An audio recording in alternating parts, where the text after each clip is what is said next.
Hello friends, welcome back to our YouTube channel. हमारे YouTube channel में आप सभी का स्वागत है। आज मैं आप सभी के लिए कंप्यूटर के टॉप मोस्ट क्वेश्चंस लाई हूँ जो कि आपके सुपर टेट एग्जाम और अदर कम्पिटेटिव एग्जाम के दृष्टिकोण से बहुत ही ज़्यादा महत्वपूर्ण है। तो आइए देखते हैं इस कंप्यूटर सीरीज़ को। आज का आपका पहला क्वेश्चन है कि डेटा के प्रेषण की गति को मापने के लिए सामान्यतः प्रयुक्त एकक है नैनो सेकंड, बिट प्रति सेकंड, मेगाहर्ट्ज या किलोबाइट प्रति सेकंड। क्वेश्चन इंपॉर्टेंट है। क्वेश्चन आपसे ये पूछा गया है कि डेटा के प्रेषण यानी कि जो आपके डेटा जो होते हैं, ट्रांसमिशन होते हैं डेटा के ट्रांसमिशन की जो आप स्पीड जो है मापते हैं तो वो किस में मापते हैं। तो आपको बता दें कि डेटा ट्रांसमिशन की स्पीड बिट प्रति सेकंड में मापी जाती है। किस में मापी जाती है? बिट प्रति सेकंड। ठीक है, तो यहाँ पर आप लोग ऑप्शन देख सकते हैं कि कौन सा सही होगा। हमारा ऑप्शन 2 एकदम सही होगा। ठीक है, आइए चलते हैं नेक्स्ट क्वेश्चन की ओर। क्वेश्चन है आपसे, पहले तो मैं इसको थोड़ा सा बड़ा कर देती हूँ, अभी आप लोगों को अच्छे से क्वेश्चन दिख रहा होगा। क्वेश्चन है आपसे कि निम्नलिखित में से किस क्षेत्र में स्प्रेडशीट सॉफ्टवेयर अधिक प्रयोग होते हैं। आप लोगों ने स्प्रेडशीट वगैरह सुना होगा। यदि इनमें से कोई विद्यार्थी ऐसा होगा जिसने या तो बीटेक किया हो या फिर बीसीए वगैरह किया हो या फिर जिसने 11th 12th में भी कंप्यूटर होता है तो कंप्यूटर लिया हो, तो उन लोगों को ये सब स्प्रेडशीट वगैरह यूज़ पता होंगे। लेकिन यदि आप लोगों में से कोई लोग ऐसे हैं जिन्होंने बीए बीएससी किया हो तो उन लोगों को स्प्रेडशीट का ज़्यादा यूज़ नहीं होता है। तो स्प्रेडशीट सॉफ्टवेयर के बारे में आपसे पूछा गया है कि स्प्रेडशीट सॉफ्टवेयर जो होता है इसका बेसिकली यूज़ कहाँ पर किया जाता है? मनोविज्ञान में, सांख्यिकी में, प्रकाशन में या संदेश प्रेषण में। तो आपको बता दें जो स्प्रेडशीट सॉफ्टवेयर होती हैं, स्प्रेडशीट सॉफ्टवेयर का यूज़ बेसिकली सांख्यिकी में यानी कि स्टैटिक्स में किया जाता है। ठीक है, स्टैटिक्स वगैरह में हम लोग सांख्यिकी वगैरह में हम लोग स्प्रेडशीट जो सॉफ्टवेयर होते हैं इनका यूज़ करते हैं। आइए चलते हैं नेक्स्ट क्वेश्चन की ओर। क्वेश्चन है आपसे कि ग्रुप बेयर होता है। आपसे ग्रुप बेयर के बारे में पूछा गया है। ग्रुप बेयर क्या है? नेटवर्क, फर्मवेयर, सॉफ्टवेयर या हार्डवेयर। तो आइए जानते हैं ग्रुप बेयर के बारे में कि ग्रुप बेयर क्या है।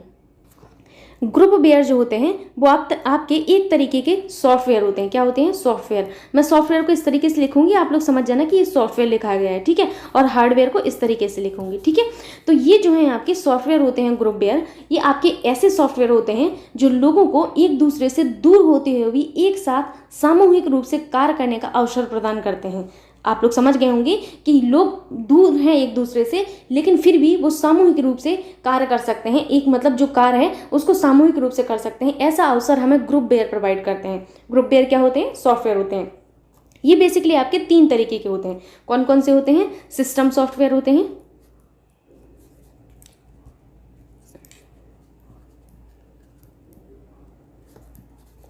दूसरा होता है आपका एप्लीकेशन सॉफ्टवेयर एंड आपका तीसरा होता है कस्टम सॉफ्टवेयर। ठीक है, तो ये जो है आपके सॉफ्टवेयर होते हैं 3 तरीके के होते हैं। कौन कौन से? System software, application software and custom software. तो आपको याद रखना है कि ग्रुप बेयर हमारे क्या होते हैं? ये सॉफ्टवेयर होते हैं, इसीलिए थर्ड ऑप्शन एकदम करेक्ट होगा। आइए चलते हैं नेक्स्ट क्वेश्चन की ओर। क्वेश्चन है आपसे कि असेंबली भाषा में प्रयुक्त संकेत हैं। Very very important question. जो आपकी असेंबली लैंग्वेज होती है उसमें कौन से संकेत प्रयोग किए जाते हैं? कोड्स, निमोनिक्स, असेंबलर या मशीन कोड्स। आपको बता दें आपकी जो असेंबली भाषा होती है, असेंबली भाषा में निमोनिक कोड्स प्रयोग किए जाते हैं। निमोनिक, ठीक है, इसको क्या पढ़ा जाता है? इसको नेमोनिक पढ़ा जाता है। क्या पढ़ा जाता है? निमोनिक। ठीक है, तो असेंबली भाषा में हम लोग बेसिकली निमोनिक कोड्स का प्रयोग करते हैं। जैसे एडिशन जो होता है आपका, एडिशन के लिए क्या यूज़ किया जाता है? एडिशन के लिए ए डबल डी का प्रयोग किया जाता है। सब्ट्रैक्शन के लिए क्या किया जाता है?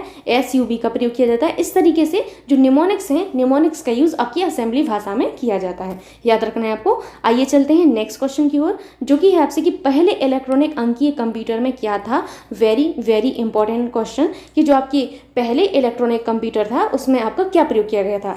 ट्रांजिस्टर, बल्ब, अर्धचालक स्मृति या इनमें से कोई नहीं। तो आपको बता दें कि पहले इलेक्ट्रॉनिक अंकीय कंप्यूटर में बल्ब का प्रयोग किया गया था, इसीलिए आपका ऑप्शन 2 एकदम करेक्ट होगा। आपको एक चीज़ यहाँ पर जाननी होगी, क्या? आइए जानते हैं इस बारे में। अगर आपसे कभी पूछा जाए कि पहला आपका डिजिटल कंप्यूटर कौन सा था और आपका किसने बनाया था, तो ये आपको याद रखना है। जो आपका पहला, मैं यहाँ पर लिख देती हूँ, पहला digital computer,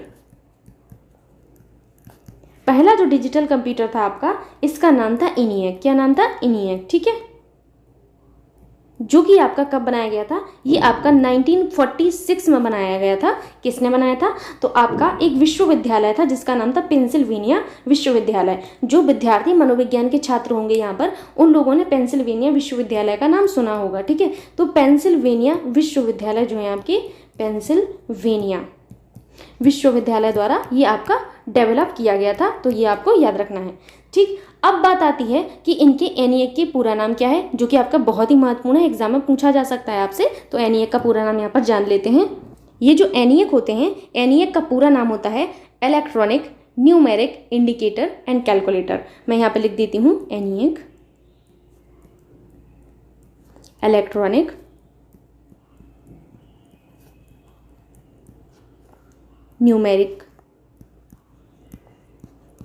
numerical indicator and calculator, ठीक है। तो ये जो है आपके पूरा नाम होता है एनिएक का, electronic numerical indicator and calculator. याद रखना है, एनिएक का पूरा नाम एग्जाम में पूछा जाता है। ये क्या था आपका, प्रथम डिजिटल कंप्यूटर था आपका। अगर आपसे पूछा जाए कि प्रथम व्यावसायिक कंप्यूटर कौन सा था, तो इस बारे में भी जान लेते हैं। बहुत ही इंपॉर्टेंट क्वेश्चन है, ये एग्जाम में पूछे जाते हैं बिल्कुल सीधे सीधे कि प्रथम व्यावसायिक कंप्यूटर का नाम बताइए, प्रथम डिजिटल कंप्यूटर का नाम बताइए। तो आपका जो प्रथम व्यावसायिक कंप्यूटर था, व्यावसायिक कंप्यूटर जो था उसका नाम क्या था, उसका नाम था यूनिएक, ठीक है, यूनिएक, ठीक। अब बात आती है कि यूनिवेक का पूरा नाम क्या है, तो आइए जान लेते हैं इसका पूरा नाम। आपके यूनिवेक जो होते हैं, इनका नाम होता है यूनिवर्सल ऑटोमेटिक कंप्यूटर। क्या होता है, यूनिवर्सल, यूएनआई का मतलब है यहाँ पर यूएनआई, यू का मतलब है यूनिवर्सल, ठीक है, याद रखना है, यूनिवर्सल ऑटोमेटिक, सी का मतलब है कंप्यूटर, ठीक है। तो ये आपको याद रखना होगा। अब यूनिवेक का पूरा नाम, यूनिवेक का पूरा नाम होता है यूनिवर्सल ऑटोमेटिक कंप्यूटर। याद हो गया आपको कि प्रथम व्यावसायिक कंप्यूटर यूनिवेक, वहीं जो प्रथम डिजिटल कंप्यूटर है वो एनिएक होता है, ठीक है। आइए चलते हैं नेक्स्ट क्वेश्चन की ओर। क्वेश्चन है आपसे कि कंप्यूटर द्वारा प्रयोग किए जाने वाले प्रोग्राम और डेटा कहाँ उपलब्ध होते हैं। आपसे क्वेश्चन ये है कि कंप्यूटर जो आपके प्रोग्राम और डेटा को यूज़ कर रहा होता है, वो डेटा और प्रोग्राम हमें कहाँ मिलते हैं, यानी कि कहाँ स्टोर किए जाते हैं। तो आउटपुट, इनपुट, स्टोरेज या प्रोसेसिंग यूनिट। तो ये मैं आपको बता चुकी हूँ कि कंप्यूटर द्वारा जो प्रयोग किए गए प्रोग्राम और डेटा होते हैं, इनको स्टोरेज यूनिट में रखा जाता है। स्टोरेज का मतलब है मेमोरी में, मेमोरी का मतलब है मेमोरी यूनिट में। मेमोरी यूनिट कहाँ होती हैं, ये सीपीयू में होती हैं। सीपीयू की 3 यूनिट होती हैं, अर्थमेटिक लॉजिकल यूनिट और कंट्रोल यूनिट, और होती है आपकी मेमोरी यूनिट, ठीक है। तो याद रखना है ये तीनों यूनिट के बारे में, arithmetic logic unit, control unit, memory unit, ठीक। तो आपके प्रोग्राम और डेटा को आपके स्टोरेज में रखा जाता है, ठीक। याद रखना है आपको, थर्ड ऑप्शन एकदम करेक्ट होगा। आइए चलते हैं नेक्स्ट क्वेश्चन की ओर। क्वेश्चन है आपसे कि निम्नलिखित में से सिस्टम सॉफ्टवेयर कौन सा है, कंपाइलर, वर्ड प्रोसेसर, डेटाबेस या प्रोग्राम। तो पहले तो सिस्टम सॉफ्टवेयर के बारे में जान लेते हैं कि सिस्टम सॉफ्टवेयर होते क्या हैं, तब हम उनके टाइप जानेंगे, तब हम यहाँ पर जान पाएंगे कि सिस्टम सॉफ्टवेयर एक्चुअल में क्या है। पूछे जाने वाले क्वेश्चन है, ये बड़ा ही इंपॉर्टेंट क्वेश्चन है, याद रखना है इसको। आइए जानते हैं इस बारे में। तो आपके जो सिस्टम सॉफ्टवेयर होते हैं, सिस्टम सॉफ्टवेयर ऐसे सॉफ्टवेयर होते हैं, ध्यान से सुनिएगा, सिस्टम सॉफ्टवेयर ऐसे सॉफ्टवेयर होते हैं जो कंप्यूटर की मूल कार्यविधि, कंप्यूटर की जो कार्यविधि होती है उसको निर्धारित करते हैं। ऐसे सॉफ्टवेयर को हम लोग क्या कहते हैं, सिस्टम सॉफ्टवेयर कहते हैं। जैसे आप लोगों ने ऑपरेटिंग सिस्टम का नाम सुना होगा। ऑपरेटिंग सिस्टम जो होता है वो कंप्यूटर की मूल कार्यविधि और कार्यनीति जो है उसको निर्धारित करता है, इसीलिए आपका ऑपरेटिंग सिस्टम एक तरीके का सिस्टम सॉफ्टवेयर है। आइए जानते हैं आपके सिस्टम सॉफ्टवेयर के प्रकार। तो आपके सिस्टम सॉफ्टवेयर जो हैं बेसिकली 2 टाइप के होते हैं। एक तो होता है आपका ऑपरेटिंग सिस्टम, जिसका मैं अभी नाम ले रही थी, दूसरा होता है आपका लैंग्वेज ट्रांसलेटर सॉफ्टवेयर, ठीक है। पहला क्या होता है, ऑपरेटिंग सिस्टम, ऑपरेटिंग सिस्टम, ठीक। दूसरा क्या होता है, दूसरा होता है आपका लैंग्वेज ट्रांसलेटर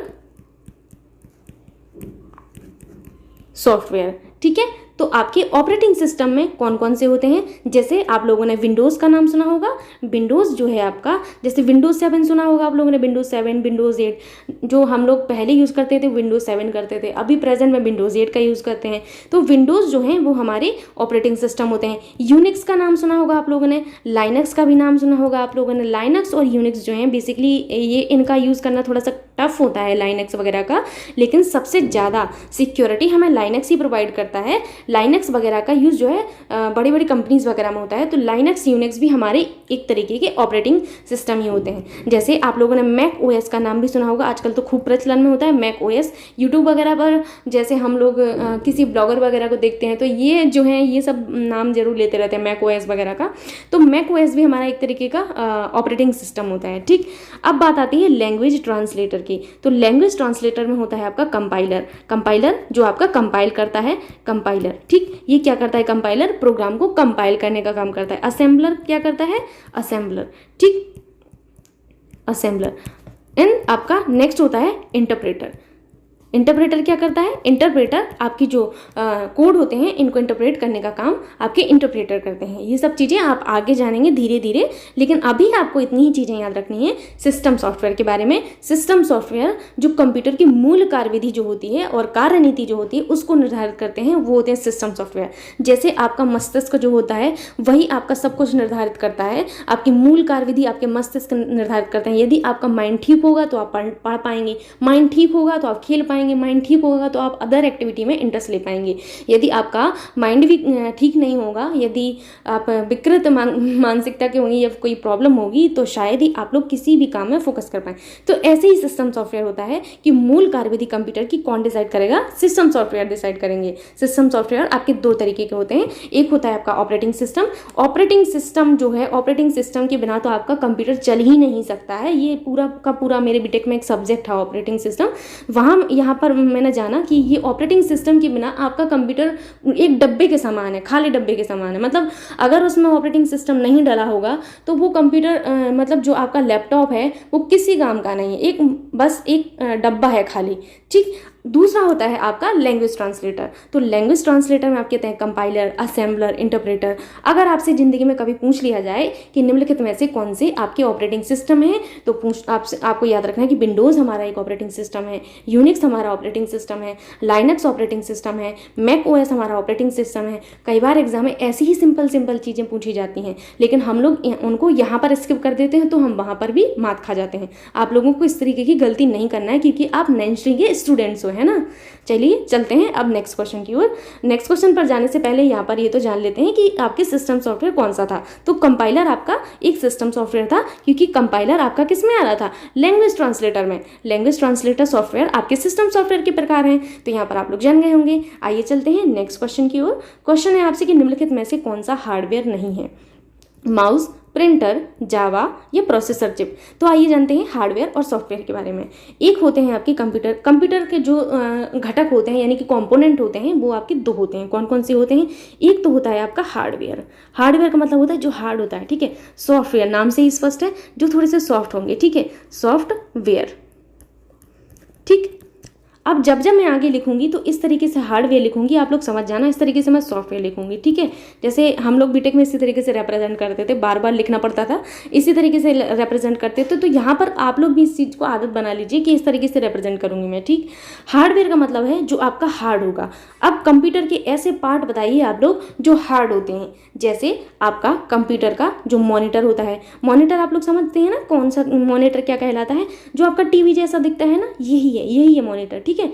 मॉनिटर क्या करता है, आपके आउटपुट को प्रदर्शित करता है। दूसरा आता है आपका माउस। माउस जो है आपका हार्डवेयर होता है। क्यों होते हैं ये हार्डवेयर, आपके हार्डवेयर डिवाइसेस ऐसे हार्डवेयर होते हैं, वो हार्डवेयर होते हैं जिनको आप छू सकते हैं, जिन्हें आप महसूस कर सकते हैं, जिन्हें आप टच कर सकते हैं, उन्हें हम कंप्यूटर के हार्डवेयर पार्ट कहते हैं, हार्डवेयर डिवाइस कहते हैं, हार्डवेयर कंपोनेंट कहते हैं, ठीक है।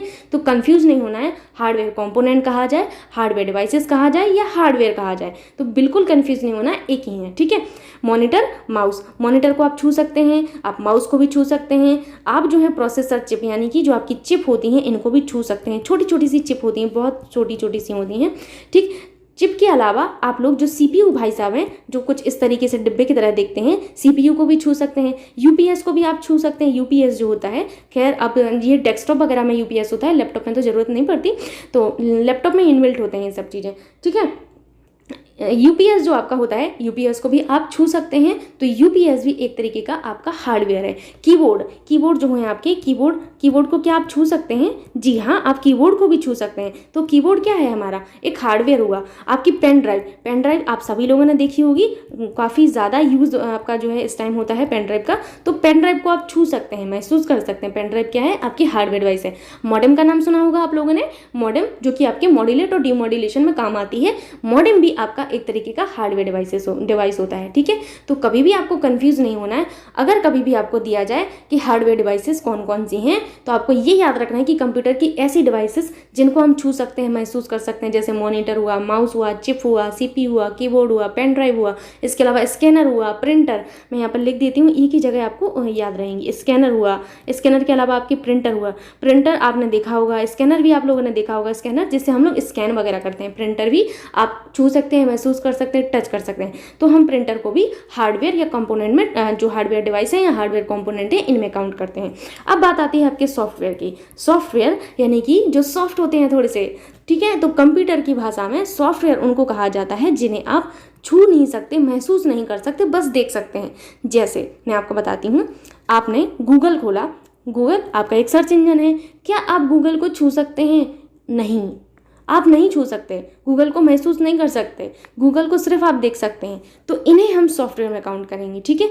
ऐसी चीज़ें जिन्हें हम छू नहीं सकते वो हम सॉफ्टवेयर में काउंट करते हैं। जैसे आपको बता दें, आपकी कोई सी भी आपकी कंप्यूटर की भाषा है, कंप्यूटर की भाषा जैसे कि सी, जैसे हमारी भाषा होती है हिंदी, जैसे हम हिंदी समझ पाते हैं क्योंकि हम लोग भारतीय हैं, हम भारतीय हैं इसीलिए हम हिंदी और अंग्रेजी समझने में सक्षम होते हैं। ऐसे ही कंप्यूटर की भी भाषा होगी, जो भाषा कंप्यूटर समझ पाएगा। सी लैंग्वेज होती है कंप्यूटर की C++ होती है, जावा होती है कंप्यूटर की HTML भी, HTML ये सब जो है HTML वगैरह, ये आपकी कंप्यूटर की भाषा होती है, ठीक है, जिन्हें आपकी कंप्यूटर जो है समझ सकते हैं, ठीक। ये जो है आपके, ये सॉफ्टवेयर कहलाते हैं। क्या कहलाएंगे? सॉफ्टवेयर कहलाएंगे, क्योंकि इन भाषाओं को आप छू नहीं सकते, इन्हें सिर्फ कंप्यूटर समझ सकता है। आई होप यहाँ पर आप लोग हार्डवेयर और सॉफ्टवेयर कंपोनेंट को अच्छे से समझ चुके होंगे, ठीक। तो कंफ्यूज नहीं होना है, बस जैसे मैंने लिखा हुआ है ऐसे ही आपको समझ लेना है, लिख लेना है, ठीक। तो यहाँ पर आपको बता दें, माउस क्या है? माउस को आप छू सकते हैं, महसूस कर सकते हैं। प्रिंटर को आप छू सकते हैं, महसूस कर सकते हैं। चिप को भी। तो ये तीनों के तीनों हमारे क्या हुए? ये तीनों हमारे हुए क्या हुए? ये तो हमारे हार्डवेयर हुए। लेकिन हमसे पूछा गया था कि कौन सा हार्डवेयर नहीं है, तो जावा एक आपकी प्रोग्रामिंग लैंग्वेज होती है, जावा आपका हार्डवेयर नहीं होती है, ठीक है। आइए चलते हैं नेक्स्ट क्वेश्चन की ओर। क्वेश्चन है आपसे कि निम्नलिखित में से उस युक्ति को क्या कहा जाता है जो लंबी दूरी के संचारणों को शुरू करने में अंकीय संकेतों के अनुरूप संकेतों में बदल देती है। आपसे यदि कभी पूछा जाए कि उस डिवाइस का नाम क्या है जो आपकी डिजिटल सिग्नल को कन्वर्ट करती है एनालॉग सिग्नल में, उस डिवाइस का नाम बताइए। वेरी वेरी इंपॉर्टेंट, बहुत ही महत्वपूर्ण क्वेश्चन है। क्वेश्चन आपसे ऐसे भी पूछा जा सकता है कि डिजिटल सिग्नल्स को आपके एनालॉग सिग्नल में बदलने वाली डिवाइस का नाम बताइए। तो ऑप्शन है आपके मॉडेम, टेलीफोन, एंटीना या पेन ड्राइव। तो यहाँ पर आपको बता दूं, आपके जो मॉडेम होते हैं, मॉडेम आपकी ऐसी डिवाइस होते हैं जो कि आपके डिजिटल सिग्नल को एनालॉग सिग्नल में कन्वर्ट करते हैं। यहाँ पर फर्स्ट ऑप्शन एकदम करेक्ट होगा। ये जो मॉडेम होते हैं, इनका नाम क्या? मॉडेम जैसे इंग्लिश में लिखा हुआ है तो इनका पूरा नाम भी होता है। मॉडेम का पूरा नाम होता है मॉड्यूलेटर, डीमॉड्यूलेटर। मैं यहाँ लिख देती हूँ मॉड्यूलेटर, डीमॉड्यूलेटर। कई बार एग्जाम में पूछा जाता है तो याद रखना है, मॉड्यूलेटर, डीमॉड्यूलेटर नाम होता है आपकी मॉडेम का। ये जो मॉडेम होते हैं ये कंप्यूटरों को आपस में जोड़ने का उपकरण होते हैं। क्या करते हैं? ये कंप्यूटरों को आपस में जोड़ने का उपकरण होते हैं आपके मॉडेम, ठीक है। ये क्या करते हैं? कंप्यूटरों को आपस में जोड़ने का कार्य करते हैं। ये आपकी एक ऐसी युक्ति होती है जो सूचना होती है आपकी, बेसिकली आपकी जो आंकिक सूचनाएं होती हैं, इनको मॉड्यूलेट करता है। इनको जब मॉड्यूलेट करता है, मॉड्यूलेट करने के बाद इनको जो है मॉड्यूलेट करने के बाद एनालॉग प्रारूप में भेजता है। एनालॉग प्रारूप में भेजने के बाद क्या करता है कि एनालॉग प्रारूप से इसे सिग्नल मिलता है। इसे जो सिग्नल मिलता है, इस सिग्नल को फिर से ये डिमॉड्यूलेट करता है और डिजिटल रूप में ग्रहण करता है, ठीक है। मैंने क्या कहा? फिर से सुनिए, मैंने ये कहा कि आपकी मॉडेम जो जो है ऐसी युक्ति होती हैं जो सूचना, ये जो आपकी आंकिक सूचनाएं होती हैं, आपकी इन्फॉर्मेशन जो होती हैं, इस इन्फॉर्मेशन को मॉड्यूलेट करता है। क्या करता है? मॉड्यूलेट करता है। मॉड्यूलेट करके एनालॉग प्रारूप में भेजता है। ठीक, एनालॉग प्रारूप में भेजने के बाद उसे जो एनालॉग प्रारूप से सिग्नल मिलते हैं, कोई ना कोई सिग्नल मिलेगा ना, कोई ना कोई चीज़ मिलेगी ना, तो सिग्नल मिलता है। तो उस सिग्नल को, जो सिग्नल मिलता है, उस सिग्नल को ये फिर से डिमॉड्यूलेट करके डिजिटल रूप में ग्रहण करता है, क्योंकि आपका कंप्यूटर सिर्फ और सिर्फ डिजिटल चीज़ों को ही रख सकता है। ठीक है, तो ये काम क्या करता है? डिजिटल रूप में आपका ग्रहण करता है। इसीलिए कहा जाता है कि डिजिटल सिग्नल को आपके एनालॉग सिग्नल में परिवर्तित करने का काम आपके कौन करते हैं? ये आपके करते हैं मॉडेम। ठीक है, मॉडेम का नाम मॉड्यूलेटर, डीमॉड्यूलेटर होता है। याद रखना है आपको, फर्स्ट ऑप्शन एकदम करेक्ट होगा। आइए चलते हैं नेक्स्ट क्वेश्चन की ओर। क्वेश्चन है आपसे कि पीसी का अर्थ होता है private computer, personal computer, professional computer या पर्सनल कैलकुलेटर। आइए जानते हैं पीसी के बारे में थोड़ा सा। ये जो पर्सनल कंप्यूटर होते हैं, पर्सनल कंप्यूटर को लोकप्रिय बनाने का जो श्रेय है, अमेरिका की एक कंपनी थी। अमेरिका की कौन सी कंपनी थी? आइए जानते हैं इसके बारे में। अमेरिका की एक कंपनी थी IBM। क्या थी? IBM। आप लोगों ने सुना होगा, इंटरनेशनल बिजनेस मशीन, इनका नाम है पूरा, इंटरनेशनल बिजनेस मशीन। इनको जाता है आपकी पर्सनल कंप्यूटर को लोकप्रिय बनाने का श्रेय। जो आपके जो अमेरिका की IBM कंपनी थी, इन्होंने 1980 के टाइम, 1980 के टाइम है, पीसी को आपके जो है लोकप्रिय बनाने का कार्य किया। कब किया था? 1980 में किया था। पीसी बेसिकली आपके पर्सनल कंप्यूटर का पूरा नाम है। ठीक है, तो पीसी का पूरा नाम क्या है? Personal computer. याद रखना है आपको, ऑप्शन 2 एकदम करेक्ट होगा। आइए चलते हैं नेक्स्ट क्वेश्चन की ओर। क्वेश्चन है आपसे कि एक बाइट बनता है, मैं आप लोगों को ये चीज़ पहले भी बता चुकी हूँ बाइट के बारे में, कि एक बाइट कैसे बनता है? 4 बिट से, 8 बिट से, 12 बिट से, 1 बिट से। आपको बता दूँ, एक बाइट जो है आपके 8 बिट से बनता है। एक बाइट जो बनता है, बाइट को कैपिटल वी से, वहीं आपके बिट को स्मॉल वी से रिप्रेजेंट किया जाता है। ये चीज़ आपको याद रखनी है, कभी भी एग्जाम में कंफ्यूज नहीं होना है। ठीक है, तो 1 बिट से बनता है। ठीक, मतलब 1 बाइट बराबर होता है 8 बिट। 2 बाइट कितने के बराबर होगा? 2 बाइट यानी कि 8 दूनी 16। ठीक है, इस तरीके से अगर आपको कन्वर्ट करने के लिए कभी दिया जाए तो आप लोगों को याद रखना है। आइए चलते हैं नेक्स्ट क्वेश्चन की ओर। क्वेश्चन है आपसे कि DTP का पूरा रूप है, इंपॉर्टेंट है, DTP का पूरा नाम आपसे पूछा जा रहा है। Desktop publishing, desktop text printing, desktop text program या इनमें से कोई नहीं। पहले तो DTP के बारे में जान लेते हैं कि इसका यूज़ कहाँ होता है। DTP का यूज़ जो है आपके बेसिकली प्रकाशन में होता है। किस में होता है? प्रकाशन की जो है आधुनिक तकनीक है आपकी DTP। ठीक, प्रकाशन की आधुनिक तकनीक अगर पूछा जाए तो कौन है? DTP।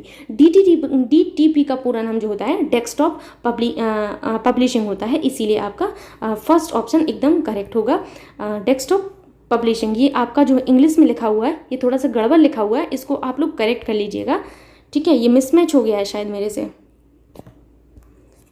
तो ये डेस्कटॉप तो सही लिखा है, प्रिंटिंग टेक्स्ट की जगह आप लोग पब्लिशिंग कर लेना। क्या कर लेना? पब्लिशिंग कर लेना। ठीक है, आइए चलते हैं नेक्स्ट क्वेश्चन की ओर। क्वेश्चन है आपसे कि निम्नलिखित में से कौन सा कंप्यूटर नेटवर्क नहीं है? वेरी वेरी इंपॉर्टेंट क्वेश्चन, कि इनमें से कौन सा आपका कंप्यूटर नेटवर्क का प्रकार या कंप्यूटर नेटवर्क नहीं है? विस्तृत क्षेत्र नेटवर्क, व्यक्तिगत क्षेत्र नेटवर्क, स्थानीय क्षेत्र नेटवर्क या महानगरीय क्षेत्र नेटवर्क। आपको बता दें कि आपके नेटवर्क बेसिकली 3 तरीके के होते हैं। कौन कौन से होते हैं? लैन यानी कि लोकल एरिया नेटवर्क, बैन यानी कि वाइड एरिया नेटवर्क, मैन यानी कि मेट्रोपॉलिटन एरिया नेटवर्क। जैसे कि आप लोग देख रहे होंगे, विस्तृत एरिया नेटवर्क यानी कि वाइड एरिया नेटवर्क, और आपका LAN यानी कि स्थानीय क्षेत्र नेटवर्क जैसे कहते हैं, लैन यानी कि लोकल एरिया नेटवर्क, और आपका MAN यानी कि मेट्रोपॉलिटन एरिया नेटवर्क। ये आपके तीनों के फुल फॉर्म दिए हुए हैं, कई बार एग्जाम में पूछे जाते हैं। तो यहाँ पर आपका जो ऑप्शन 2 है वो आपका सही होगा, क्योंकि आपका व्यक्तिगत क्षेत्र नेटवर्क कोई सा भी नेटवर्क का प्रकार नहीं होता है। आपके नेटवर्क के 3 प्रकार होते हैं, बैन, लैन और मैन, ये तीनों आपके लिखे गए हैं। अब इनको थोड़ा सा समझ लेते हैं, क्योंकि एग्जाम में ये बड़े ही इंपॉर्टेंट बनते हैं। एग्जाम में एक क्वेश्चन आपका जरूर आता है लैन, बैन, मैन से संबंधित। आइए जानते हैं इस बारे में। सबसे पहले हम लोग लैन के बारे में जानते हैं। लैन, ठीक है, लैन का full form local area network. LAN का जो प्रयोग है वो आपका बेसिकली एक ऐसा कंप्यूटर नेटवर्क है जो आपके घर के अलावा आपका जो ऑफिस वगैरह होता है, यानी कि कार्यालय के अलावा आपके जो हैं स्कूल में, स्कूल जो बिल्डिंग्स होती हैं, स्किल बिल्डिंग में, हवाई अड्डे जो होते हैं, हवाई अड्डों में, ठीक है, हवाई अड्डों जैसे भवनों के छोटे समूह में कार्य करता है। ठीक है, ये आपके छोटे समूह में, जैसे कि नाम से ही स्पष्ट है, लोकल का मतलब क्या होता है? आसपास, स्थानीय। ठीक है, यानी कि आसपास का मतलब है जो आपके छोटे से स्थान में काम करे। छोटे से स्थान का मतलब क्या है, या तो आपका कोई रूम हो। यदि आपसे कभी भी एग्जाम में पूछा जाए कि आपके किसी रूम में अगर हमें नेटवर्क सेट करना होगा तो कौन सा सेट करेंगे, लैन यानी कि लोकल एरिया नेटवर्क, क्योंकि किसी एक रूम के अंदर, किसी एक घर के अंदर, कार्यालय के अंदर, स्कूल के अंदर, हवाई अड्डे के अंदर, ये जो हैं आपके इन भवनों के अंदर हम लोग छोटे समूह के नेटवर्क को काम में लाते हैं। इसीलिए हम इन चीज़ों में कौन सा नेटवर्क यूज़ करते हैं, हम लोग करते हैं लैन का यूज़। ठीक है, अब बात आती है आपके बैन की। ठीक है, WAN यानी कि वाइड एरिया नेटवर्क, नाम से ही स्पष्ट है कि विस्तृत क्षेत्र नेटवर्क, यानी कि जो आपका बहुत बड़े क्षेत्र में यानी कि विस्तृत क्षेत्र में जो कार्य करता है नेटवर्क, उस नेटवर्क को हम लोग बैन कहते हैं, यानी कि वाइड एरिया नेटवर्क कहते हैं। ठीक, यह नेटवर्क का सबसे बड़ा प्रकार होता है, ये आपको समझना होगा। अगर पूछा जाए कि नेटवर्क का सबसे बड़ा प्रकार कौन सा है, तो नेटवर्क का सबसे बड़ा प्रकार होता है आपका बैन। मैं नेटवर्क को इस तरीके से लिखूंगी, नेटवर्क का सबसे बड़ा प्रकार। ठीक है, ये आप लोगों ने बैन के बारे में जाना। अब बात आती है कि बैन का यूज़ हम लोग किन क्षेत्रों में करते हैं। तो आपके पूरे विश्व के कंप्यूटरों को आपस में जोड़ने का कार्य आपके बैन करते हैं। ये चीज़ अब आप लोग समझ गए होंगे। बैन का मतलब है विस्तृत क्षेत्र नेटवर्क। इतना कितना विस्तृत, आप समझ सकते हैं कि पूरे विश्व के कंप्यूटरों को आपस में जोड़ने का कार्य करते हैं आपके बैन। ठीक है, पूरे विश्व के कंप्यूटरों को आपस में जोड़े रखता है। ठीक है, तो ये हुआ आपका बैन। अब आती है आपकी मैन की बात। मैन आप समझ गए होंगे, मैन का मतलब यहाँ पर मेट्रोपॉलिटन एरिया नेटवर्क से है। मैन, ये चीज़ अब आप लोगों को समझनी होगी। ये जो मैन होता है, मैन का यूज़ यानी कि मैन जो है आपका एक ऐसा नेटवर्क क्षेत्र होता है जिसका यूज़ आपका वहाँ होता है जहाँ आपका एरिया लैन जो होता है यानी कि लोकल एरिया से तो बड़ा हो और आपकी बैन जो है यानी कि वाइड एरिया नेटवर्क से छोटा हो। ऐसी जगह हम लोग मैन का यूज़ करते हैं। तो आप लोग समझ गए होंगे मैन का यूज़ कहाँ पर किया जाता है। मैन का यूज़ बेसिकली आपके 10 किलोमीटर से लेके 100 किलोमीटर का नेटवर्क क्षेत्र को कवर करने के लिए किया जाता है। कितने से कितने, 10 किलोमीटर से लेके आपके 100 किलोमीटर के क्षेत्र को कवर करने के लिए हम लोग आपके जो मैन है, मैन का यूज़ करते हैं। ठीक है, यहाँ पर आप लोग समझ गए होंगे। आई होप यहाँ की सारी चीज़ें आपको समझ में आई होंगी। यदि आप लोगों को वीडियो अच्छा लगता है तो प्लीज़ आप लोगों से रिक्वेस्ट है कि आप लोग वीडियो को लाइक कर दिया करिए और अपने दोस्तों के साथ शेयर भी कर दिया करिए। आइए चलते हैं इसी क्वेश्चन के साथ आगे के क्वेश्चन पर। पहले इसको मैं छोटा कर लेती हूँ थोड़ा सा। तो यहाँ पर आपसे क्वेश्चन ये है कि आपके जब कई कंप्यूटरों को एक छोटे से क्षेत्र में बिना टेलीफोन के तारों के परस्पर जोड़ दिया जाता है तो उसे क्या कहा जाता है, RCN, लैन, वैन और वैन। ठीक है, अब आपको ये बताना है कि आप जब कंप्यूटरों को एक छोटे से क्षेत्र में बिना टेलीफोन के तारों के जोड़ते हैं तो ऐसे नेटवर्क को हम क्या कहेंगे। अभी मैं पढ़ा कर आई हूँ, एक छोटे से क्षेत्र में जब हम नेटवर्क को जोड़ते हैं, तो कंप्यूटरों को जोड़ते हैं, तो ऐसे नेटवर्क को हम लोग क्या कहते हैं, ऐसे नेटवर्क को हम लोग लैन कहते हैं, लोकल एरिया नेटवर्क कहते हैं। ठीक है, यानी कि आपका ऑप्शन 2 एकदम करेक्ट होगा। ठीक, आइए चलते हैं नेक्स्ट क्वेश्चन की ओर। क्वेश्चन आपका छोटा सा दिख रहा है, मैं थोड़ा सा इसको बड़ा कर देती हूँ। अब क्वेश्चन है आपसे कि 5वीं पीढ़ी के कंप्यूटरों में क्या उपलब्ध नहीं था। बोली की पहचान, अत्यधिक एकीकरण, कृत्रिम बौद्धिकता, निर्वात ट्यूब। आपको बता दें कि जो आपकी 5th जनरेशन के कंप्यूटर थे उनकी विशेषता कौन सी नहीं थी। आपके 5th जनरेशन के कंप्यूटर जो हैं आपके कब से कब तक थे, 1989 से अब तक जो आपकी जनरेशन चल रही है ये आपकी 5th जनरेशन में काउंट होती है। ठीक है, पहले तो आपको ये जान लेना होगा कि आपकी 5th जनरेशन का टाइम क्या था। तो यहाँ पर मैंने आपको बताया कि 1989 से जो आपका अभी तक का टाइम चल रहा है, प्रेजेंट तक का टाइम, ये आपका 5th जनरेशन में आता है। तो 5th जनरेशन के कंप्यूटरों की ये आपकी खास विशेषता है कि ये स्पीच को रिकॉग्नाइज कर लेते हैं। स्पीच रिकॉग्नाइजेशन का मतलब क्या होता है, इस बारे में आपको मैं अच्छे से समझा सकती हूँ, क्योंकि ये मेरा 4th ईयर का जो प्रोजेक्ट बनता है बीटेक में, तो ये मेरा प्रोजेक्ट था स्पीच रिकॉग्नाइजेशन। तो इसमें मैंने एक ऐसा प्रोजेक्ट बनाया था, मतलब ऐसा सॉफ्टवेयर बनाया था जो आपका रिकॉग्नाइज कर लेता था जो भी मैं बोलती थी। अगर मैंने बोला कि 2 का पहाड़ा सुनाओ तो वो 2 का पहाड़ा बोल देता था। ये बेसिकली उन लोगों के लिए हेल्पफुल था जो आपके जो हैं जो आपके फिजिकली डिसेबल्ड होते हैं। तो डिसेबल्ड पर्सन के लिए ये सब होते हैं, स्पीच आपके रिकॉग्नाइज करने वाले सॉफ्टवेयर वगैरह। तो आपके 5th जनरेशन के कंप्यूटर की तो ये पहचान थी। आप लोग जैसे गूगल को ही देखते हैं, मैं आपको सिंपल भाषा में समझाती हूँ। गूगल में आपका जो है ये कुछ इस तरीके से आपका गूगल का आपको इंटरफेस दिखता होगा। गूगल जब आप खोलेंगे तो यहाँ पर आपका एक छोटा सा यहाँ पर माइक बना होता है। तो आजकल हम लोग टाइप करना नहीं चाहते तो हम लोग यहाँ पर माइक में बोल देते हैं। ठीक, माइक में बोल देते हैं तो क्या होता है कि हम जो बोलते हैं वो हमारे यहाँ पर रिजल्ट खुल जाते हैं। तो यही होता है स्पीच रिकॉग्नाइजर का काम, जो आपने बोला उसको समझ लेना। तो ये बेसिकली किन के लिए हेल्पफुल होगा? जो लोग टाइप नहीं कर सकते, जो लोग के जो डिसेबल्ड हैं। ठीक है, तो आप लोग समझ गए होंगे। तो ये तो 5th जनरेशन के कंप्यूटरों की मेन विशेषता थी, स्पीच रिकॉग्नाइजेशन। वहीं आर्टिफिशियल इंटेलिजेंस यानी कि AI, ये आपके 5th जनरेशन की विशेषता है। AI यानी कि कृत्रिम बौद्धिकता। निर्वात ट्यूब आपके 5th जनरेशन की कोई विशेषता नहीं है। वहीं आपके हाईली इंटीग्रेशन भी आपके 5th जनरेशन के कंप्यूटरों की विशेषता थी। निर्वात ट्यूब बेसिकली आपके 1st जनरेशन के कंप्यूटरों में यूज हुआ था। यहाँ पर मैं आपको जनरेशन के बारे में एक ही जगह बता देती हूँ, क्योंकि जनरेशन से एक क्वेश्चन आपका जरूर बनता है आपके एग्जाम में। यहाँ पर मैं आपको 5 जनरेशन बता देती हूँ कि कब से कब तक कौन सी जनरेशन रही और आपकी कौन सी जनरेशन में कौन सा आपके जो आपके मटेरियल हैं वो यूज़ हुए हैं। तो यहाँ पर हम लोग जान लेते हैं पहले। तो यहाँ पर मैं आपको 1st जनरेशन से बताऊंगी। जो आपकी 1st जनरेशन थी यानी कि जो आपकी पहली जनरेशन थी, पहली जनरेशन आपकी कब से कब तक रही, ये इंपॉर्टेंट बनता है। पहली पीढ़ी को इंग्लिश में क्या कहेंगे? 1st generation. ठीक, तो पहली पीढ़ी आपकी 1942 से 1955 के बीच में रही। अगर पूछी जाए तो याद रखना है, पहली पीढ़ी के जो कंप्यूटर थे इनमें आपके किस उपकरण का यूज़ किया गया? तो अगर मैंने आपको पिछले ही शब्दों में बोला था मटेरियल का मतलब है आपके उपकरण, यानी कि आपके किन उपकरणों का यूज़ पहली पीढ़ी के कंप्यूटर बनाने में किया गया, ये बहुत इंपॉर्टेंट बनता है। तो पहली पीढ़ी के कंप्यूटर बनाने में निर्वात ट्यूब, जिनको इंग्लिश में क्या कहते हैं? वैक्यूम ट्यूब्स का आपका यूज़ किया गया था आपकी पहली जनरेशन के कंप्यूटर में। बहुत इंपॉर्टेंट है, ये आपको याद रखना है, एग्जाम में पूछा जाता है।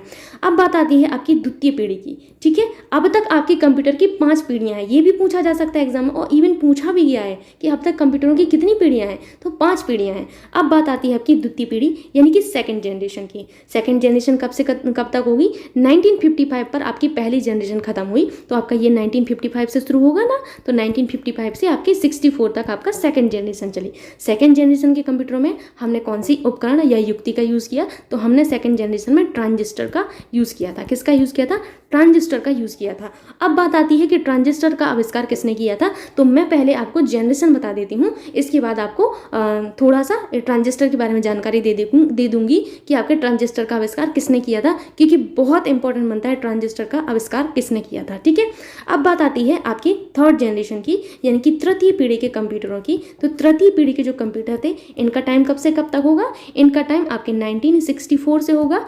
कब तक होगा? 1975 तक होगा।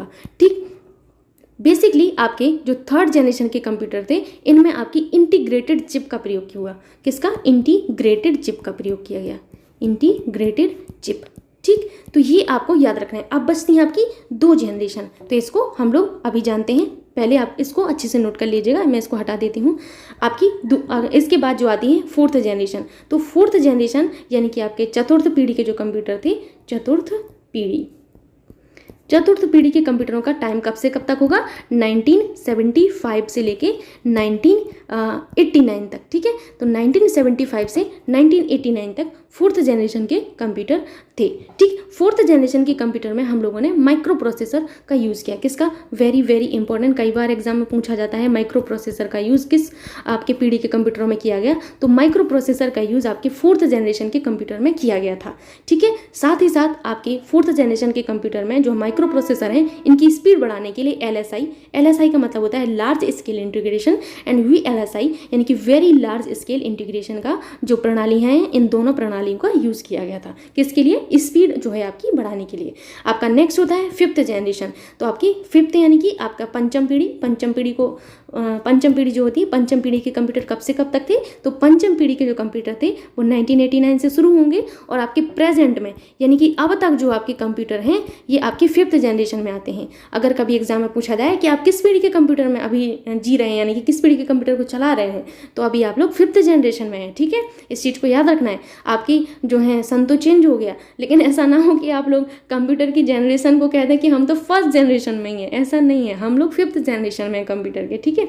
तो 5th जनरेशन के कंप्यूटरों में हम लोगों ने किसका यूज़ किया? 5th जनरेशन के जो कंप्यूटर थे इनमें हम लोगों ने ULSI और आपके SLSI। अब बात आती है ULSI का पूरा नाम क्या है? ULSI का मतलब है ultra large scale integration, SLSI का मतलब है सुपर लार्ज स्केल इंटीग्रेशन। जो आपके ULSI और SLI से इलेक्ट्रॉनिक उपकरणों से युक्त माइक्रो प्रोसेसर चिप का निर्माण, आपका जो विकास हुआ, आपकी ULSI और SLSI से निर्मित जो आपके इलेक्ट्रॉनिक चिप हैं इनका यूज़ आपकी 5th जनरेशन के जो कंप्यूटर हैं इनमें किया गया। यानी कि अभी आप जो कंप्यूटर यूज़ कर रहे हैं इनमें ULSI और SLSI से निर्मित आपके जो माइक्रो प्रोसेसर चिप हैं वो आपकी पड़ी हुई हैं, ठीक है। तो ये हुए आपकी जनरेशन जो कि आपकी बड़ी ही इंपॉर्टेंट थी।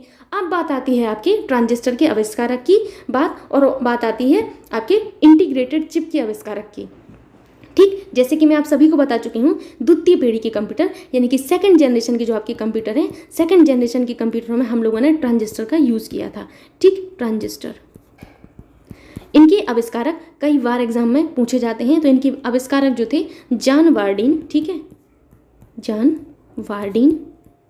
एक ही व्यक्ति नहीं थे, ठीक है, याद रखना है, नहीं तो एक ही व्यक्ति को टिक करके चले आओ। William Schalke, John Wardin, William Schalke और एक और थे, एक और का नाम क्या था? Walter Brattain. क्या नाम था?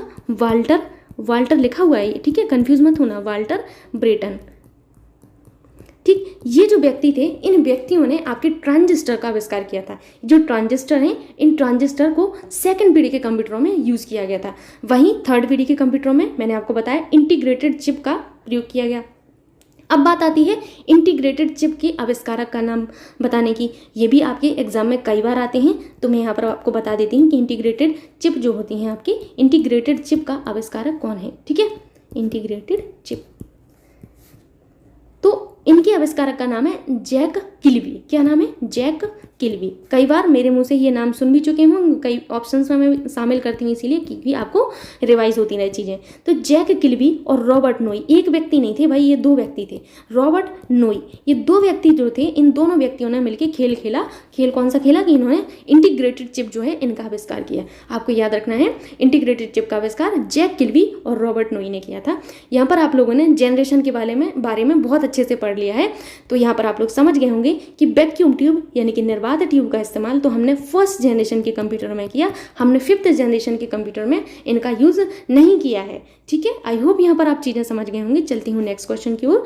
अब क्वेश्चन है आपसे कि 2G स्पेक्ट्रम, ये आप लोगों ने 2G घोटाला सुना होगा। ऐसे 2G स्पेक्ट्रम में प्रयुक्त जो G है, ये जो G है, ये G, इस G अक्षर का क्या अर्थ है, ठीक है। गवर्नेंस, जनरेशन, ग्लोबल या गूगल। तो यहाँ पर बता दें 2G, इस G का मतलब क्या होता है? इस G का मतलब होता है आपकी जेनरेशन, ठीक है, जेनरेशन। जैसे आपका अभी हम लोग क्या कहते हैं, हम लोग कौन सा नेटवर्क यूज़ करते हैं? 4G नेटवर्क यूज़ करते हैं। तो 4G का मतलब क्या हो? इस G का मतलब क्या है? जनरेशन। आगे हम लोग 5G का यूज़ करेंगे। जैसे 5G टेक्नोलॉजी आपके जो अभी प्रेजेंट में डेवलप हो रही हैं, तो इस G का मतलब क्या है आपका? इस G का मतलब है जनरेशन। हम लोग जब हमारे पास 4G नहीं था और 5G नहीं था, तो 5G का ज़माना है, इसके पहले हम लोग 2G जो नेटवर्क है उसका यूज़ करते थे। इस 2G नेटवर्क में भी G का मतलब जनरेशन ही होता है, ठीक है। तो आप समझ गए होंगे यहाँ पर G का मतलब। नेक्स्ट क्वेश्चन पर चलते हैं।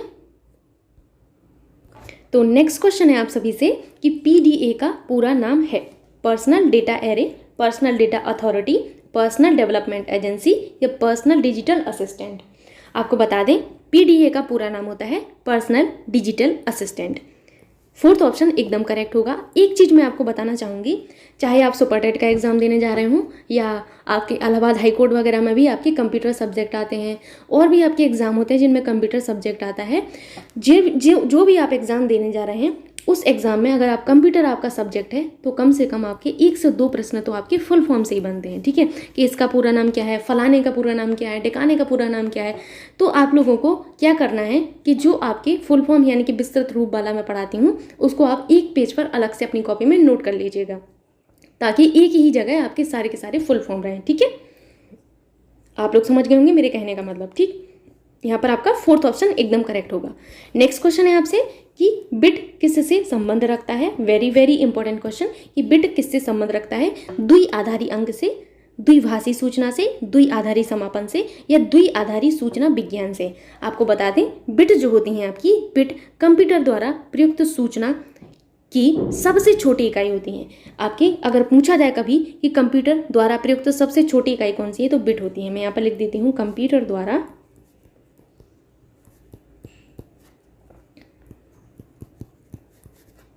प्रयुक्त सूचना की सबसे छोटी इकाई,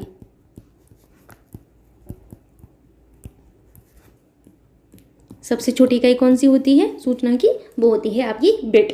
बिट जो होती हैं, इन बिट का आपका जो पूरा नाम होता है, यानी कि इनका संबंध जो होता है बिट का संबंध होता है आपका बाइनरी डिजिट से। किससे होता है, बाइनरी डिजिट से होता है। तो यहाँ पर आपका कौन सा ऑप्शन सही होगा, वो होगा आपका द्विआधारी अंक, ठीक, बाइनरी डिजिट। फर्स्ट ऑप्शन एकदम करेक्ट होगा। आइए चलते हैं नेक्स्ट क्वेश्चन की ओर। क्वेश्चन है आपसे कि अल्टा विस्टा क्या है। Very very important question. Alta Vista के बारे में आपसे पूछा गया है कि अल्टा विस्टा क्या है, ब्राउजर, सॉफ्टवेयर, सर्च इंजन या इनमें से कोई नहीं। आइए जानते हैं अल्टा विस्टा के बारे में। अल्टा विस्टा जो होता है ये आपका एक सर्च इंजन है। क्या है, सर्च इंजन है। जैसे प्रेजेंट में जो आप सर्च इंजन यूज़ करते हैं वो कौन सा यूज़ करते हैं, वो आप लोग गूगल करते हैं। गूगल सभी लोग यूज़ करते हैं गूगल। तो गूगल आपका क्या है, एक सर्च इंजन है। सर्च इंजन क्या होते हैं, सर्च इंजन वो होते हैं जिन्हें हम इंटरनेट के माध्यम से एक्सेस कर सकते हैं, वो होते हैं आपके सर्च इंजन। अब बात आती है कि आपके अल्टा विस्टा और गूगल के अलावा और कौन कौन से सर्च इंजन है, क्योंकि कई बार आपके एग्जाम में पूछा जाता है कि ये नाम दे दिया जाएगा आपको, एक पूछ लिया जाए आपके ये क्या है, जैसे आपका बिंग दे दिया जाए कि बिंग क्या है, तो बिंग भी आपका एक सर्च इंजन है। तो यहाँ पर मैं आपके जितनी भी सर्च इंजन है उन सबको लिख देती हूँ, आप लोग इसी तरीके से लिख लेना और आप लोग इनको थोड़ा सा पढ़ते रहना बार बार।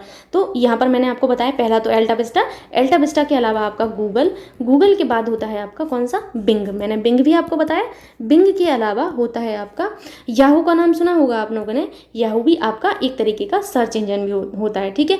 एक होता है आपका EOL.com, ये भी आपका एक सर्च इंजन है। ये एक होता है आपका डक डक गो, डक डक गो भी आपका एक सर्च इंजन है, डक डक गो, भूलना नहीं है, ये सर्च इंजन बड़े ही इंपॉर्टेंट है। एक होता है आपका याडेक्स, ठीक है, याडेक्स, ठीक। ये आपके सर्च इंजन के नाम लिखे गए हैं यहाँ पर, जो कि आप लोगों को अच्छे से नोट कर लेने हैं, ठीक, एग्जाम में पूछे जाते हैं। तो ऑप्शन थर्ड इसका एकदम करेक्ट होगा। नेक्स्ट क्वेश्चन है आपसे कि EVM किसको कहते हैं, EVM किसको कहते हैं आपको बताना है। Electronic vending machine, electronic branding, यहाँ पर मशीन कर लेना, मशीन आगे भी यहाँ पर मशीन कर लेना, इलेक्ट्रॉनिक वोटिंग मशीन या इनमें से कोई नहीं। अभी आप लोग कुछ दिन पहले ही विधानसभा चुनाव में मतदान करके आए होंगे। आई होप आप लोगों ने मतदान किया होगा यूपी में। तो आप सबको पता होगा कि EVM क्या है। तो EVM का मतलब होता है इलेक्ट्रॉनिक वोटिंग मशीन। क्या होता है, इलेक्ट्रॉनिक वोटिंग मशीन होता है, यानी कि थर्ड ऑप्शन आपका एकदम करेक्ट होगा। आइए चलते हैं नेक्स्ट क्वेश्चन की ओर, जो कि है आपका कि कंप्यूटर का प्रत्येक घटक है, यानी कि कंप्यूटर का प्रत्येक जो कंपोनेंट है वो क्या हो सकता है, हार्डवेयर, सॉफ्टवेयर, हार्डवेयर तथा सॉफ्टवेयर दोनों, इनमें से कोई नहीं। मैं आप लोगों को शायद जो शुरुआत के क्वेश्चन थे उनमें बता चुकी हूँ कि कंप्यूटर के दो घटक होते हैं। कौन कौन से दो घटक होते हैं, कंप्यूटर के दो घटक होते हैं, हार्डवेयर होता है और दूसरा होता है आपका सॉफ्टवेयर। हार्डवेयर और सॉफ्टवेयर के बारे में मैं आपको अच्छे से बता चुकी हूँ। तो आपका ऑप्शन थर्ड एकदम करेक्ट होगा। आपके कंप्यूटर के दो घटक हो सकते हैं, या तो वो सॉफ्टवेयर फॉर्म में होगा या वो हार्डवेयर फॉर्म में होगा। हार्डवेयर और सॉफ्टवेयर मिलकर ही आपके कंप्यूटर बनाते हैं। तो हार्डवेयर पार्ट में मैंने आपको कीबोर्ड, माउस और आपके मॉनिटर, प्रिंटर, स्कैनर, जॉयस्टिक, इन सबको गिनवाया था। वहीं आपके सॉफ्टवेयर वगैरह में आते हैं आपके ऑपरेटिंग सिस्टम, आपके सिस्टम सॉफ्टवेयर, ये सब आपके सॉफ्टवेयर की कैटेगरी में आते हैं, ठीक है। आइए चलते हैं नेक्स्ट क्वेश्चन की ओर। क्वेश्चन है आपसे कि कंप्यूटर आंकड़ों को परिवर्तित करता है, यानी कि कंप्यूटर जो डेटा है उसको किस में परिवर्तित करता है, डेटा में, सूचना में, सॉफ्टवेयर में या हार्डवेयर में। तो आइए जानते हैं कि डेटा क्या होता है कंप्यूटर की भाषा में। डेटा कंप्यूटर की भाषा में होता है अनऑर्गेनाइज्ड आपकी इन्फॉर्मेशन, यानी कि आपकी जो अनऑर्गेनाइज्ड इन्फॉर्मेशन होती है उसको डेटा कहा जाता है। कंप्यूटर का कार्य क्या होता है, अनऑर्गेनाइज्ड इन्फॉर्मेशन को ऑर्गेनाइज्ड इन्फॉर्मेशन में बदलना। ठीक है, तो यानी कि आपके कंप्यूटर जो है डेटा को किस में बदलते हैं, डेटा को परिवर्तित करते हैं सूचना में, यानी कि सूचना यानी कि इन्फॉर्मेशन में परिवर्तित करते हैं डेटा को। ये चीज़ आपको याद रखनी है हमेशा। कई बार एग्जाम में पूछा जाता है कि सूचना आपके जो है किसका परिवर्तित रूप है, डेटा का परिवर्तित रूप है। कौन करता है ऐसा, कंप्यूटर जो है डेटा को सूचना में परिवर्तित करता है। डेटा क्या होता है आपका, अनऑर्गेनाइज्ड इन्फॉर्मेशन होती है। ठीक है, वही आपकी सूचना ऑर्गेनाइज्ड इन्फॉर्मेशन होती है। अब कोई मशीन है तो आपकी अनऑर्गेनाइज्ड जो इन्फॉर्मेशन है उसको ऑर्गेनाइज्ड इन्फॉर्मेशन बदलेगी। ऐसा तो होगा नहीं कि आपकी जो ऑर्गेनाइज्ड इन्फॉर्मेशन है उसको अनऑर्गेनाइज्ड इन्फॉर्मेशन में चेंज करे, ऐसा नहीं होता कंप्यूटर का कार्य।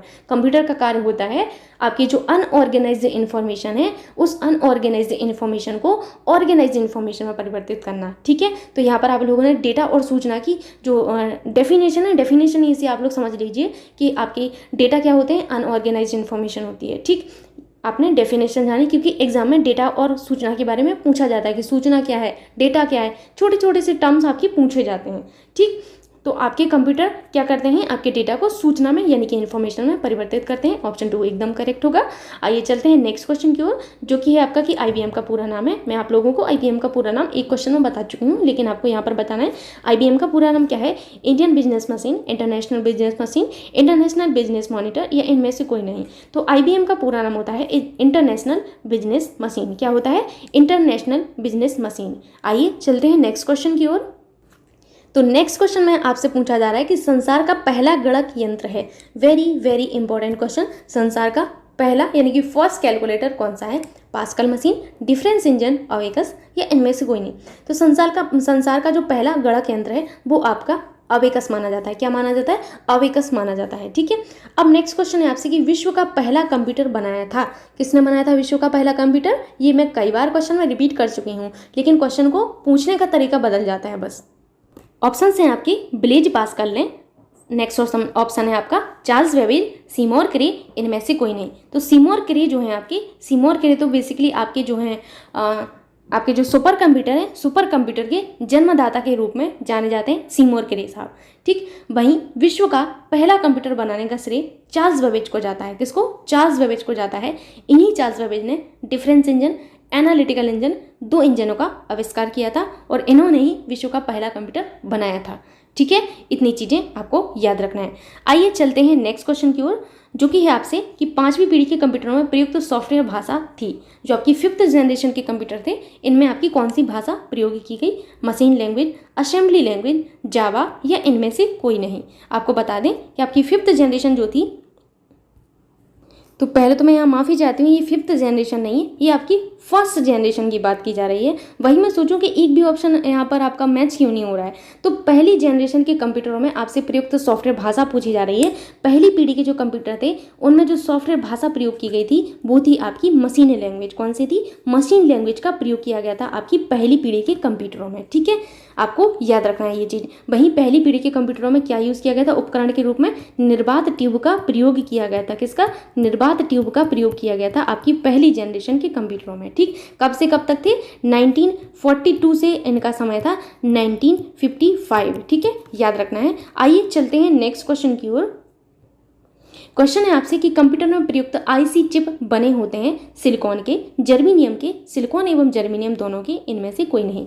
आपको बता दें कंप्यूटर में जो आईसी चिप प्रयोग किए जाते हैं ना, ये आईसी चिप आपके सिलिकॉन और जर्मेनियम इन दोनों के ही बने होते हैं, इसीलिए आपका थर्ड ऑप्शन एकदम करेक्ट होगा। ये आपकी अर्धचालक युक्तियाँ होती हैं। क्या होती हैं, अर्धचालक युक्तियाँ होती हैं। कई बार एग्जाम में आपसे सिलिकॉन और जर्मेनियम ना देके आपसे पूछ लिया जाए कि आपके आईसी चिप बने होते हैं, तो याद रखना है कि अर्धचालक जो युक्तियाँ होती हैं, अर्धचालक मटेरियल के आपके जो हैं बने होते हैं आईसी चिप। बहुत इंपॉर्टेंट है, कई बार एग्जाम में पूछा जाता है। नेक्स्ट क्वेश्चन है आपसे कि आईसी चिप का निर्माण किया जाता है। क्वेश्चन आपका उसी तरीके का है जो आपका पिछला क्वेश्चन था। ऑप्शंस हैं आपके कि कंडक्टर से, सेमीकंडक्टर से, एल्यूमिनियम से, इनमें से कोई नहीं। मैं आपको बता चुकी हूँ कि जो आईसी चिप होते हैं इनका जो निर्माण है बेसिकली जर्मेनियम और सिलिकॉन से होता है। जर्मेनियम और सिलिकॉन आपके सेमीकंडक्टर में काउंट किए जाते हैं, इसीलिए आपका ऑप्शन 2 एकदम करेक्ट होगा। नेक्स्ट क्वेश्चन है आपसे कि चिप का दूसरा नाम है संकेत, सर्किट, बिट या इंटीग्रेटेड सर्किट। तो आपकी जो चिप होती हैं, चिप ये बेसिकली आलू के जो चिप्स होते हैं ना, उन्हीं के जैसे होते हैं, पतले पतले से जो चिप जो है इनका दूसरा नाम इंटीग्रेटेड सर्किट है। क्या होता है? इंटीग्रेटेड सर्किट होता है। नेक्स्ट क्वेश्चन है आपसे कि कंप्यूटर चिप में LSI का अर्थ है, very very important question. LSI का क्या अर्थ है? मैं आपको पिछले जो क्वेश्चन थे उनमें बता चुकी हूँ, लेकिन यहाँ पर आपको बताना है कि LSI का अर्थ क्या होता है। Large scale imagination, large scale integration, long scale integration, long startup integration. आपको बता दें कि LSI का जो अर्थ होता है वो होता है आपका लार्ज स्केल इंटीग्रेशन। क्या होता है? लार्ज स्केल इंटीग्रेशन होता है। इसीलिए आपका कौन सा ऑप्शन सही होगा? आपका ऑप्शन 2 एकदम करेक्ट होगा। ठीक है, नेक्स्ट क्वेश्चन है आपसे कि किस कंपनी ने सर्वप्रथम माइक्रो प्रोसेसर का विकास किया था। वेरी वेरी इंपॉर्टेंट क्वेश्चन कि माइक्रो प्रोसेसर का विकास सर्वप्रथम किस कंपनी ने किया था। IBM ने, इंटेल ने, क्री रिसर्च कंपनी ने या सीडेक ने। आपको बता दें कि ये सीडेक जो है ये आपके पुणे में स्थित है। कहाँ पर है? पुणे में है। याद रखना है आपको, कई बार पूछा जाता है कि सीडेक कहाँ है, तो पुणे में है, जो कि आपके भारत के सुपर कंप्यूटर बनाने की एक जो है आपकी संस्था है। ठीक है, वहीं क्री रिसर्च कंपनी आपकी जो है सुपर कंप्यूटर बनाती है विश्व स्तर पर। ये जो है आपके सीमोर क्रे की कंपनी है। वहीं आपके सर्वप्रथम माइक्रो प्रोसेसर बनाने का जो श्रेय है वो आपकी इंटेल कंपनी को जाता है। किसको जाता है? इंटेल कंपनी को जाता है। अब बात आती है कि पहला माइक्रो प्रोसेसर कौन था। तो पहले माइक्रो प्रोसेसर का जो नाम था वो था आपका इंटेल। क्या नाम था? इंटेल 4004। क्या था? इंटेल 4004 नाम था आपकी पहले माइक्रो प्रोसेसर का। कई बार एग्जाम में पूछा जाता है, याद रखना है आप लोगों को। नेक्स्ट क्वेश्चन है आपसे कि माइक्रो प्रोसेसर चिप युक्त कंप्यूटर किस पीढ़ी के हैं। तो आपको बताना है कि माइक्रो प्रोसेसर युक्त जो आपके कंप्यूटर है वो किस पीढ़ी के हैं। प्रथम पीढ़ी के, द्वितीय पीढ़ी के, तृतीय पीढ़ी के या चतुर्थ पीढ़ी के। तो यहाँ पर आपको बता दें कि माइक्रो प्रोसेसर युक्त जो आपके कंप्यूटर है वो बेसिकली आपके 4th जनरेशन के होते हैं। आपको मैं बता चुकी हूँ ये सभी चीज़ें। 1st जनरेशन में वैक्यूम ट्यूब, 2nd जनरेशन में ट्रांजिस्टर, 3rd जनरेशन में इंटीग्रेटेड चिप, 4th जनरेशन में माइक्रो प्रोसेसर चिप। ठीक है, वहीं 5th जनरेशन में micro processor chip with ULSI and SLSI। ठीक है, याद रखना है इतनी चीज़ें। 4th generation. आइए चलते हैं नेक्स्ट क्वेश्चन की ओर। क्वेश्चन है आपसे कि कार में लगा गति मापक यंत्र उदाहरण है। वेरी वेरी इंपॉर्टेंट क्वेश्चन, कई बार एग्जाम में आया है कि कार में लगा गति मापक यंत्र क्या है। ठीक, यहाँ पर आप लोगों ने रट लिया होगा इस क्वेश्चन को, कभी आया होगा। यहाँ पर आज आप जानेंगे कि आखिर वो आपका जो कंप्यूटर है वो क्यों, आपका जो कंप्यूटर है वो कार में ही लगाया जाता है। कार के गति मापक यंत्र में क्यों आपका इसी कंप्यूटर का यूज़ किया जाता है। ऑप्शन है आपके डिजिटल कंप्यूटर का, एनालॉग कंप्यूटर का, हाइब्रिड कंप्यूटर का या इनमें से कोई नहीं। तो कार का गति मापक जो यंत्र है वो आपका किस कंप्यूटर का उदाहरण है। तो वो है आपका एनालॉग कंप्यूटर का उदाहरण। ठीक है, एनालॉग कंप्यूटर। आइए जानते हैं एनालॉग कंप्यूटर के बारे में। ये जो एनालॉग कंप्यूटर होते हैं, एनालॉग कंप्यूटर ऐसे कंप्यूटर होते हैं जिसके द्वारा हम भौतिक जो आपके मात्रक होते हैं उनको मापते हैं। भौतिक मात्रक में कौन कौन से आते हैं आप सभी को पता होगा। भौतिक मात्रक, ठीक, तो भौतिक मात्रक में आपके कौन कौन से आते हैं? मात्रक होता है। ठीक, मात्रक में आते हैं आपके जैसे ताप हुआ यानी कि तापमान, तापमान के अलावा हुआ आपका दाब यानी कि प्रेशर, प्रेशर के अलावा आपका होता है लंबाई, लंबाई, ठीक है, लंबाई के अलावा आपकी चौड़ाई, लंबाई चौड़ाई के अलावा आपकी गति, गति की जो गति है, इन सब को जो मापने का कार्य करते हैं वो आपके करते हैं एनालॉग कंप्यूटर। मैंने क्या कहा? फिर से सुनिए, मैंने कहा वह कंप्यूटर जिसके द्वारा भौतिक मात्रकों को मापा जाता है। ठीक है, तो भौतिक मात्रकों को मापने, जैसे आपके भौतिक मात्रक कौन कौन से होते हैं? तापमान, दाब, लंबाई, गति, चौड़ाई, इन सब को मापने का कार्य जो कंप्यूटर करेंगे उनको हम एनालॉग कंप्यूटर कहेंगे। ठीक, यानी कि भौतिक मात्रकों को मापने वाले कंप्यूटर एनालॉग कंप्यूटर होते हैं। ठीक, अब कार में लगा गतिमीटर क्या करेगा? कार की गति मापेगा। कार की गति मापेगा तो कार की गति मापने के लिए उसको क्या चाहिए? उसे लंबाई चाहिए पड़ेगी, यानी कि इसके जो आपके कार के गति मीटर हैं इनमें लंबाई की आवश्यकता होगी। लंबाई यानी कि आपके भौतिक मात्रक। तो भौतिक मात्रक नापने के लिए हम कौन सा कंप्यूटर लगाएंगे? एनालॉग कंप्यूटर लगाएंगे। तो यहाँ पर आज आप लोग समझ गए होंगे कि आपके कार के गति मीटर में एनालॉग कंप्यूटर क्यों लगाया जाता है। नेक्स्ट क्वेश्चन है आपसे कि विश्व में प्रथम सुपर कंप्यूटर का निर्माण किसने किया। आपको बताना है कि वर्ल्ड स्तर पर पहला सुपर कंप्यूटर का निर्माण किसने किया था? CDAC Pune, BARC, Cray research company इनमें से कोई नहीं। तो सीडेक पुणे जो है ये आपके भारत में सुपर कंप्यूटर निर्माण की एक संस्था है। जो है बार्क हैं ये भी आपके सुपर कंप्यूटर बनाते हैं। अनुपम सीरीज जो है आपके बार्क की है, वहीं परम सीरीज के कंप्यूटर आपके सीडेक पुणे द्वारा बनाए जाते हैं जो कि आपके भारत के हैं। क्रे रिसर्च कंपनी द्वारा आपका जो है विश्व स्तर पर पहला सुपर कंप्यूटर बनाया गया था। आपका थर्ड ऑप्शन एकदम करेक्ट होगा। ये आपके अमेरिका की एक कंपनी है। कहाँ की है? अमेरिका की कंपनी है। ठीक है, आइए चलते हैं नेक्स्ट क्वेश्चन की ओर। क्वेश्चन है आपसे कि इंटरनेट का जनक किसे माना जाता है? टिम बर्नर्स-ली, प्रोफेसर जेसी लिकलाइड, चार्ल्स बेबेज, इनमें से कोई नहीं। तो आपको बता दें कि आपके इंटरनेट के जनक के रूप में प्रोफेसर जेसी लिकलाइडर को माना जाता है। किसको? प्रोफेसर जेसी लिकलाइडर को माना जाता है, याद रखना है आपको। नेक्स्ट क्वेश्चन है आपसे कि इंटरनेट का प्रारंभ किसने किया था? वेरी वेरी इंपॉर्टेंट क्वेश्चन कि इंटरनेट का प्रारंभ किसने किया था? इसरो, नासा, आर्पानेट या इनमें से कोई नहीं। पहले तो ये आर्पानेट नहीं होता है, ये आर्पानेट है। ठीक है, आर्पानेट। ठीक, अब आपको बताना है कि इंटरनेट का प्रारंभ सबसे पहले किसने किया था। तो यहाँ पर अब आपको मैं ये बताऊंगी कि इंटरनेट का प्रारंभ सबसे पहले आपके आर्पानेट ने किया था। किसने किया था? आर्पानेट ने किया था। आर्पानेट आपके एक रक्षा विभाग थे। क्या थे? डिफेंस सिस्टम थे, रक्षा विभाग थे। कहाँ के थे? अमेरिका के रक्षा विभाग थे, जो आपका ऑप्शन थर्ड में दिया गया है। थर्ड ऑप्शन एकदम करेक्ट होगा। इनके द्वारा ही आपके पहली बार इंटरनेट का प्रारंभ किया गया था। साथ ही साथ आपकी दुनिया में सबसे पहले इंटरनेट का यूज़ भी इन्होंने ही किया था। ये भी चीज़ आपको याद रखना है। ठीक, अब बात आती है आर्पानेट की फुल फॉर्म की, क्योंकि एग्जाम में पूछा जाता है। तो आर्पानेट का फुल फॉर्म होता है आपका advanced research project agency net. मैं यहाँ पर लिख देती हूँ एडवांस्ड रिसर्च प्रोजेक्ट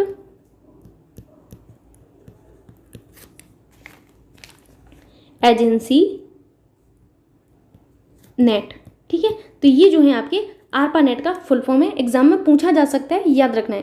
ठीक, तो आर्पानेट को दुनिया का पहला नेटवर्क कहा गया। क्या कहा गया? आर्पानेट को दुनिया का पहला नेटवर्क कहा गया। ये चीज़ आपको याद रखनी है। आर्पानेट क्या था? डिफेंस विभाग था, यानी कि रक्षा विभाग था एक अमेरिका का। ये चीज़ भी आपको याद रखनी है। नेक्स्ट क्वेश्चन है आपसे कि हाइपर टेक्स्ट मार्कअप लैंग्वेज यानी कि HTML का विकास किसने किया था? Very very important question. HTML का विकास किसने किया था? जॉन गाले, टिम बर्नर्स-ली, माइकल जो, इनमें से कोई नहीं।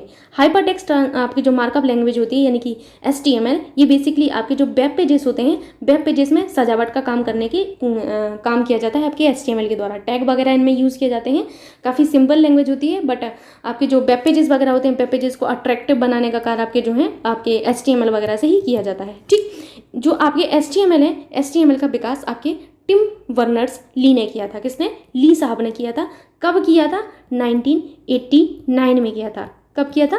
1989 में किया था। ये चीज़ भी आपको याद रखना है कि वेब पेजेस को अट्रैक्टिव बनाने के लिए हम लोग HTML का यूज़ करते हैं। नेक्स्ट क्वेश्चन है आपसे कि वर्ल्ड वाइड वेब का प्रयोग सर्वप्रथम कब किया गया था? वेरी वेरी इंपॉर्टेंट क्वेश्चन कि वर्ल्ड वाइड वेब जो है आपके WWW का प्रयोग सर्वप्रथम कब किया गया था? 1891, 1991, 1992 यानी कि या फिर आपकी 1987। तो यहाँ पर आपको बता दूं कि WWW का प्रयोग सर्वप्रथम आपके 1991 में किया गया था। कब किया गया था? 1991 में किया गया था। अब बात आती है कि वर्ल्ड वाइड वेब के आविष्कारक कौन है, जो कि आपके बहुत ज़्यादा इंपॉर्टेंट है। तो आपके वर्ल्ड वाइड वेब के आविष्कारक टिम बर्नर्स-ली ही हैं। कौन है? Tim Berners Lee. ठीक, टिम बर्नर्स-ली जो है आपके वर्ल्ड वाइड वेब के आविष्कारक माने जाते हैं। तो इन्होंने वर्ल्ड वाइड वेब की जो प्रस्ताव हैं वो कब रखे थे? इन्होंने प्रस्ताव 1989 में रखे थे।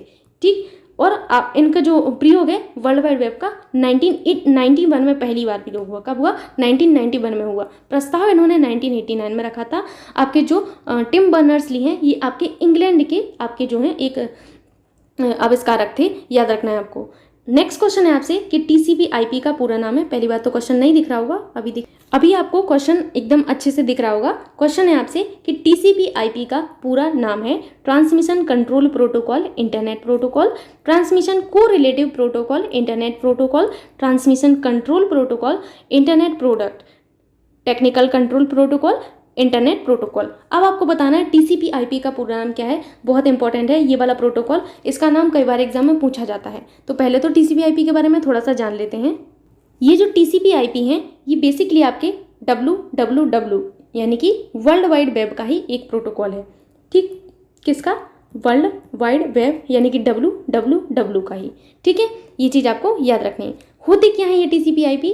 तो इंटरनेट कैसे कार्य करेगा इस बात का निर्णय TCP/IP द्वारा लिया जाता है। इंटरनेट कैसे कार्य करेगा ये कौन निर्धारित करता है? ये निर्धारित करते हैं TCP/IP प्रोटोकॉल, जिनका पूरा नाम होता है आपका transmission control protocol, internet protocol.